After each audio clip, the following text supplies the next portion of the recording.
thank Vice Chair Ted Lieu, as always, for joining me. For over a year, Donald Trump and Kristi Noem have been using Americans' taxpayer dollars to terrorize law-abiding immigrants, kill U.S. citizens, detain children, and endanger communities. What the American public have seen unfold in Minnesota with the murders of Alex Preddy and Renee Good has just been terrible, and it's been the last straw for too many Americans. Let's not forget how we got here. Last year, House Republicans passed the big ugly law to rip health care and food away to American families, and they used those cuts to pay for $200 billion to the Department of Homeland Security, including $75 billion to ICE. That's more than 7 times the ICE annual budget. Let that sink in for a moment. Rather than making life more affordable for American families, Republicans decided to use their signature piece of legislation to give a blank check to Kristi Noem.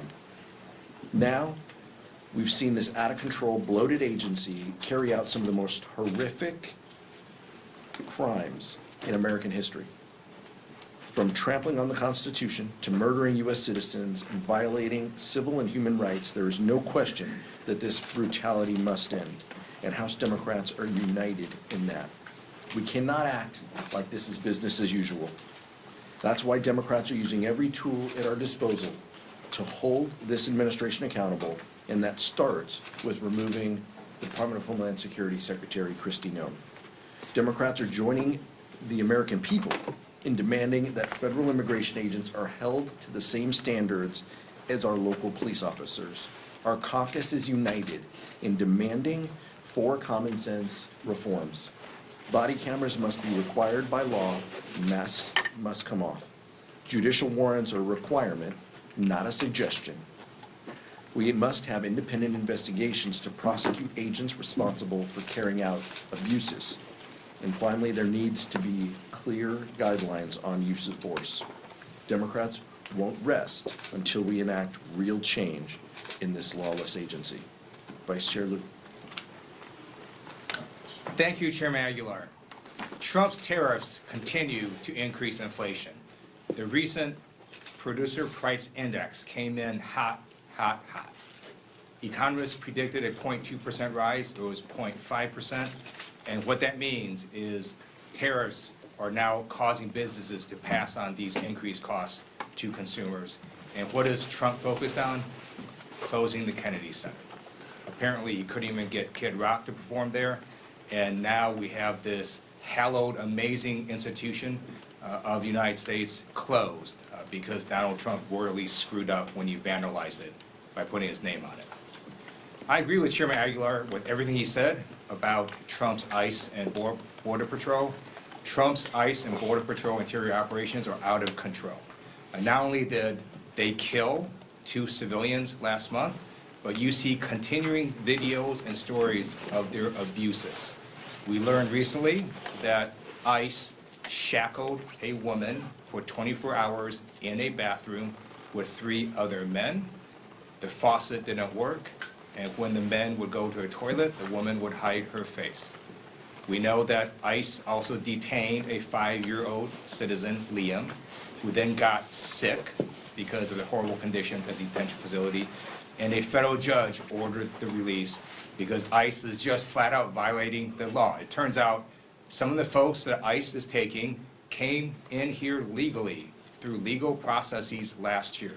And if the Trump administration doesn't like that, they've got to change the law. They can't just take people who came in here legally and then try to deport them. And that's why you have judges doing what they just did in this case and release 5-year-old Liam.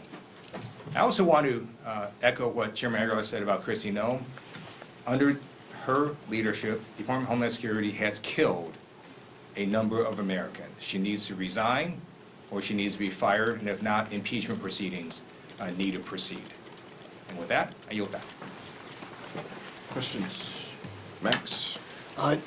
As you mentioned, a lot of Democrats have issues with the way DHS and Kristi Noem are handling situations in the U.S. As a result, how will you vote on the funding package later today, which does provide temporary funding for DHS?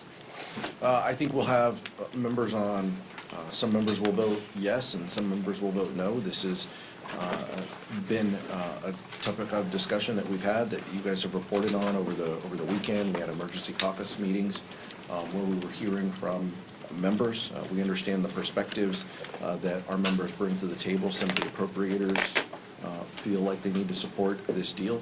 Other members feel deeply concerned that even 2 weeks of ICE continued funding is, in a sense, blessing what they have done and what they will continue to do, terrorizing our communities. But our caucus is united, and look, I know you folks are going to talk about this vote. We're opposing the rule because Speaker Johnson apparently told his crew that they could pass this on suspension over the weekend, as was reported. That's false. There was no discussion that would lead any rational person to believe that 100 Democrats could vote for this. If they have a problem passing these bills, they need to talk to Hakeem Jeffries. But the first step was in admitting that this can't pass on suspension, and so now they have to pass a rule. If they pass a rule, which we'll see in the next few hours, then we'll have a quick debate, and we'll see where members land on this. This has been the unifying force of members, though, has been these things. Has been Kristi Noem is the head of this agency that is seemingly lawless and doesn't care about the First, Second, Fourth, or 10th Amendment, and she's got to go. We want to protect our communities. We've said that from the very first press conference that the vice chair and I did last year after the president, pardoned violent criminals. And that continues to be a focal point, is what is best to protect our communities while respecting the rule of law. And what we know is that Kristi Noem doesn't believe in this. They're willing to let Stephen Miller make policy over there. And I think what members were also showed is 59% of Fox, this is a Fox poll, 59% said ICE was too aggressive. So Speaker Johnson is on the wrong side of this. He's already dismissing some of the reasonable reforms that we're offering. The proof continues to be the American people. Speaking in a poll, at Fox, or speaking at the ballot in Texas, the American people are fed up of this. They are fed up of lawless ICE. They are fed up of runaway budgets with no accountability, and they are fed up of the rhetoric that Republicans are trying to offer to justify this lawlessness. And it's going to be on us. It's going to be on House Democrats to push back. And we will push back now. We will push back in February, and we will push back all the way through November until we get an opportunity to change the temperature in this place. A few weeks ago, I went to Minneapolis, St. Paul, and met with nonprofit groups and local law enforcement. We did a Democratic field hearing, and their stories of abuse are horrific. You have Trump's ICE completely being out of control.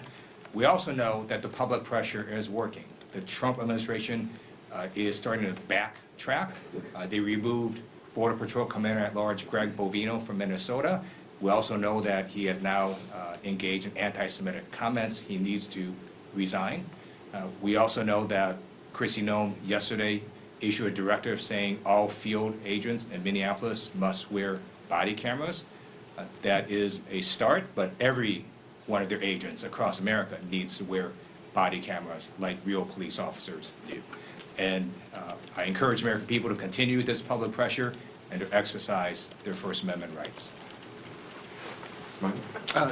Just to drill down before I ask my question, you're going to wait to see if the Republicans can pass a rule before you decide how you're going to vote, or you know? Or I'm going to wait until we pass a rule before I tell people what I'm going to vote. Okay.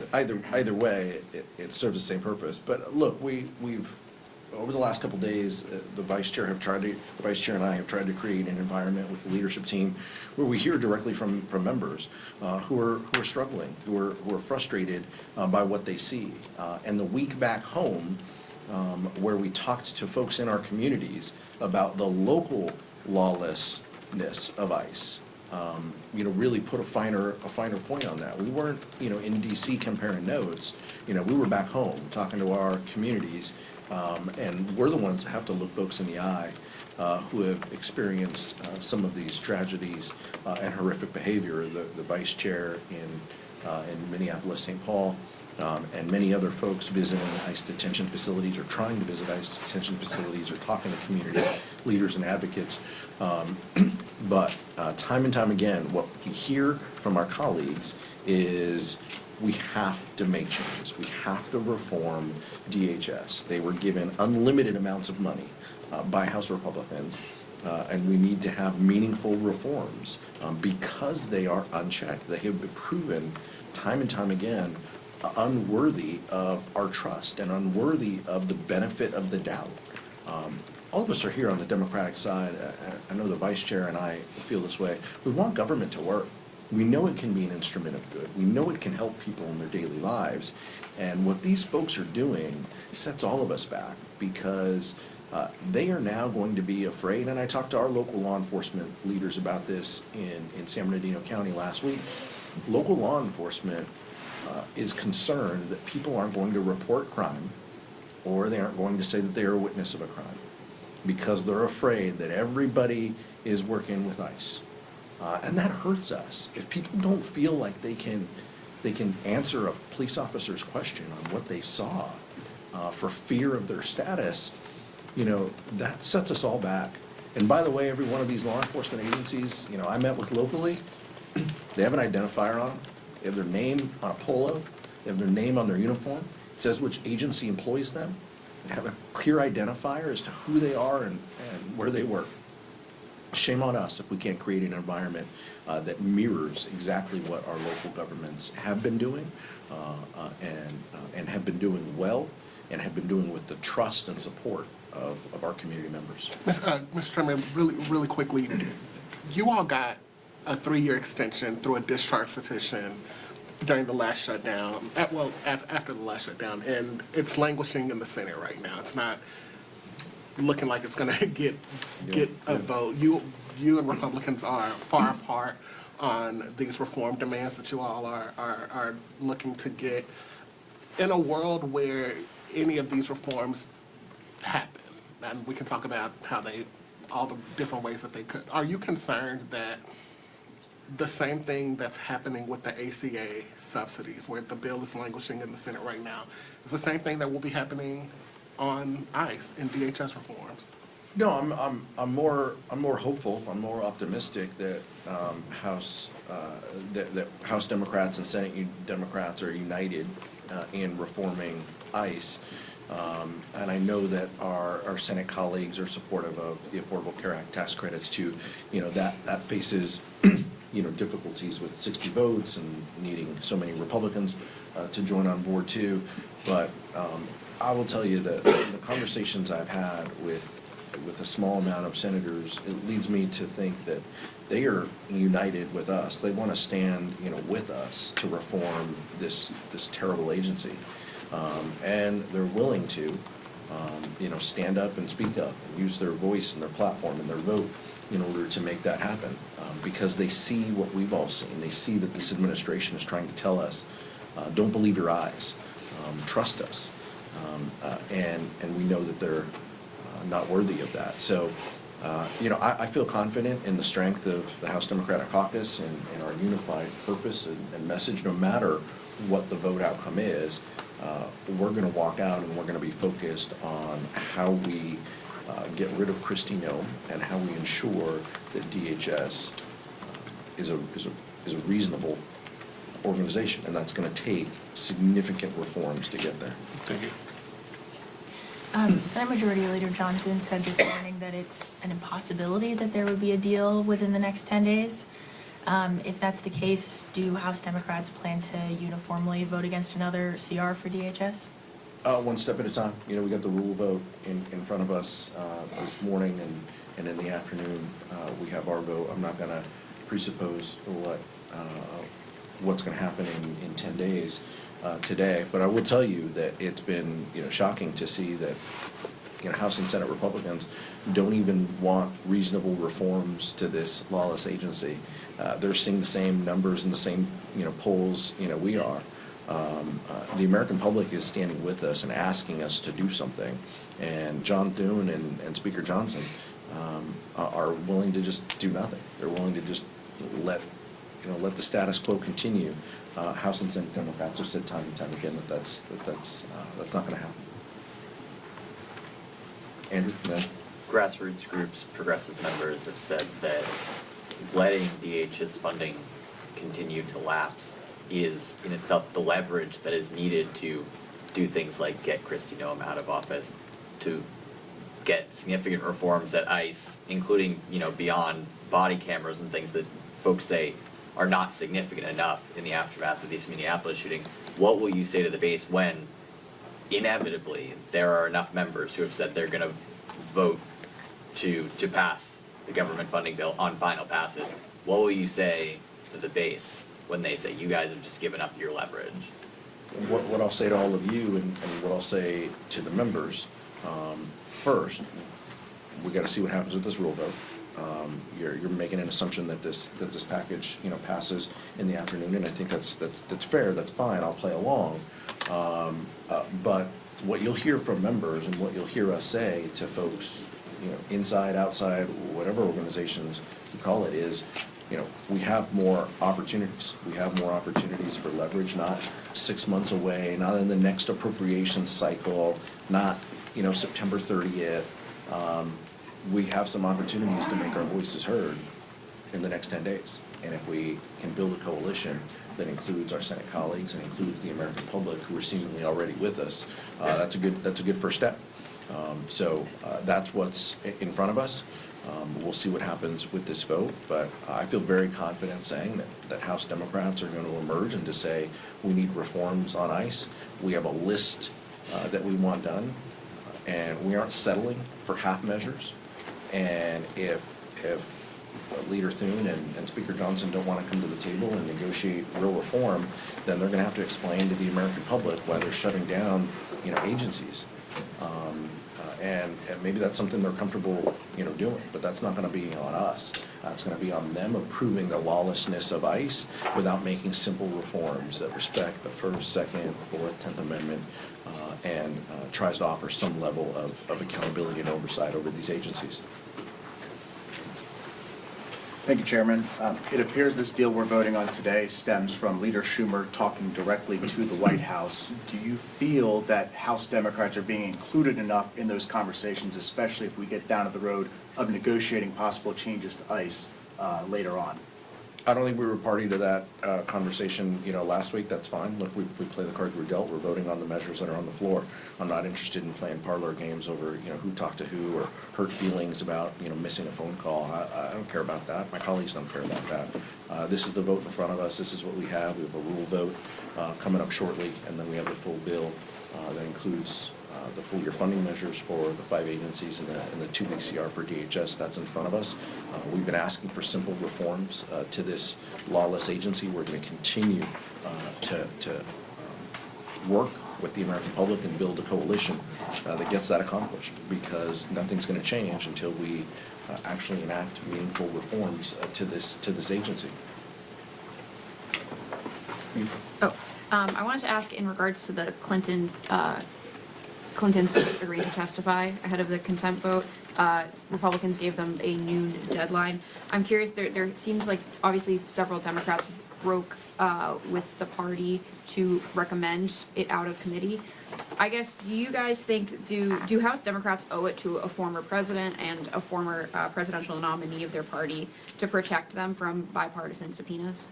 Like this is about, and I don't want to get ahead of the committee. Robert Garcia and the committee members can talk about their votes and explain their votes, but criminal contempt of Congress is a very serious thing that should be reserved for, we should only vote on something that serious when someone completely thumbs their nose at Congress and doesn't want to, come in and meet. The Clintons have proposed a schedule to me. They've accepted every condition that the chairman has offered. So clearly, there is no basis behind a contempt vote, and yes, contempt vote right now. There's no basis for that. We won't support that. It's completely ridiculous, and it just shows the partisan nature of Chairman Comer. Right? I told you before when this came up a couple weeks ago, right? Like this is all political theatrics. This is about him wanting to score political points because he probably was at a rally at some point and yelled, lock her up. That's all this is about, is him trying to fulfill that, conservative, wet dream to make that happen. And so that's just that's where we are, and that's what the politics of this moment. But there's no basis for a contempt vote, and I hope one doesn't come to the floor. So why are Republicans so interested in Bill and Hillary Clinton? It's because they're trying to distract from the fact that Donald Trump is in the Epstein files thousands and thousands of times.